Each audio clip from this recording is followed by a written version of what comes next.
Hey, lovely people out there tuning into my channel. If you're new here, I'm Roxy, and if you're into mountain biking, psychology, and looking for more than speed is your friend or just send it advice, then make sure to hit the subscribe button and the bell. Ride and Inspire is the name of my channel, and even if you've been here for a while, you may not know why this is the name of my channel.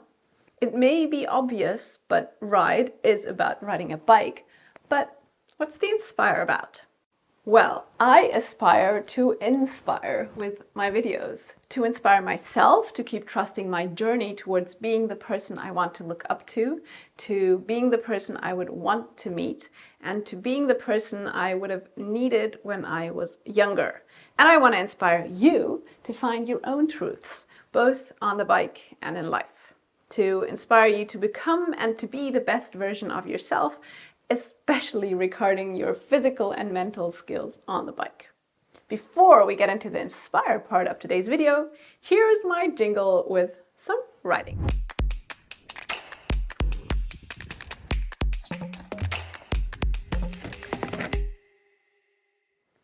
Today I'm filming inside in my new YouTube studio, made possible by my lovely patrons who support this channel and enable me to keep learning, which then in turn enables me to share my newly attained knowledge with you. If you'd also like to support me and get access to exclusive content, such as detailed skills analyses and behind-the-scenes material, then you'll find my Patreon channel here and also in the pinned comment below. Although our ability to easily pick up new skills declines with age and starts to significantly change at the age of 12, harnessing a specific mindset can accelerate learning immensely. And that is what today's video is about. It's about harnessing our most powerful, yet probably most underrated personal asset, our mindset, to ride better and, to simply put, live better, which will then in turn inspire others in our surroundings to do the same. You see, most of us have interacted with someone who knows a lot about a particular topic, but is still inquisitive. This person is confident and fully engaged when asking questions, and frankly, they ask very good questions, meaningful, engaging, and with purpose. We leave this conversation feeling energized, and very often we actually learn a lot from this person about ourselves and the topic we're questions about. Let's just call this person Person A. Most of us also probably know and have interacted with someone who also knows a lot about a particular topic, and when we share our perspective, this person just nods and shares why his or her perspective is right or better. You know, they're also confident and they may also ask questions, but these questions are merely there to ask, well, to prove you that they know better, that they are right. So how do we leave this conversation? We usually leave it feeling drained, and very often we start to lose confidence in our own skills.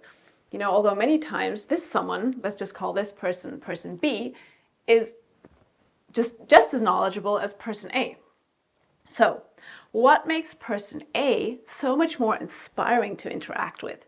And what is it about them that makes us leave energized? That's what I'd like to talk to you about today. Also, who do you think will learn more from this conversation themselves? Person A or Person B? Well, it's Person A, right? The person who asked the meaningful questions.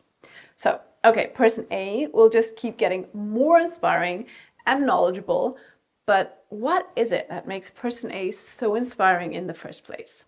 Well, it's their mindset, and it's a mindset called the beginner mindset.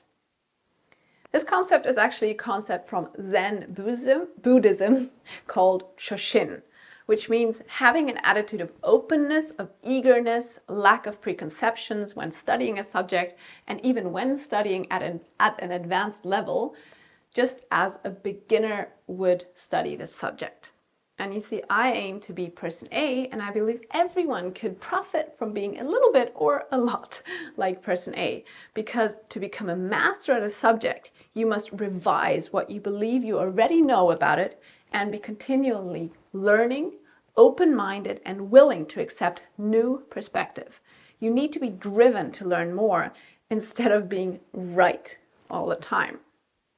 I would like to share one thing that I do, and just in fact did last week, to become more like person A. If you've been here on my channel for a while, then you'll know that I have been a full-time skills instructor and a mental trainer for over 13 years, and that I travel the world to coach both riders of all levels, but also to train and certify other instructors, so I can confidently call myself an expert in this field. But still, I visit instructor certifications yearly, and I visit level 1 certifications regularly. These are certifications that train beginner mountain bike instructors to instruct. And I just did this last week, where I actually joined I think it's my 6th level 1 certification, and this time in Spain with the RFEC, the Real Federación Española de Ciclismo. And the course was called Instructor Técnica MTB Nivel 1. So did I pass the exam? I have no idea, I don't know yet.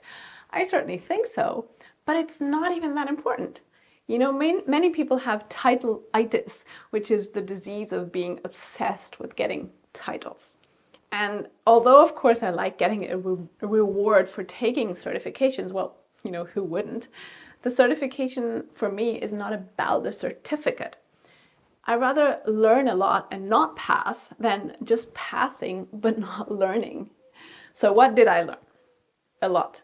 I learned new ways to explain concepts that I have been explaining for years. I learned to detect and correct errors even faster. I refined my own writing, especially cornering, which is a skill you will never perfect.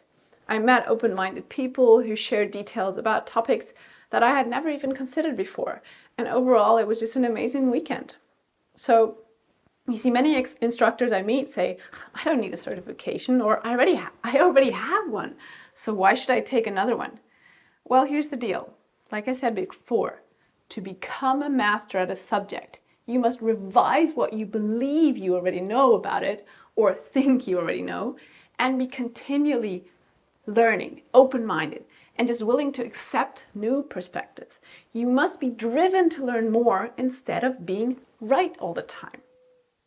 You see, in the beginner's mind, there are so many possibilities, and in the expert's mind, there are few. And this is called the curse of knowledge. Because once we know something, we find it hard to imagine what it was like not to know.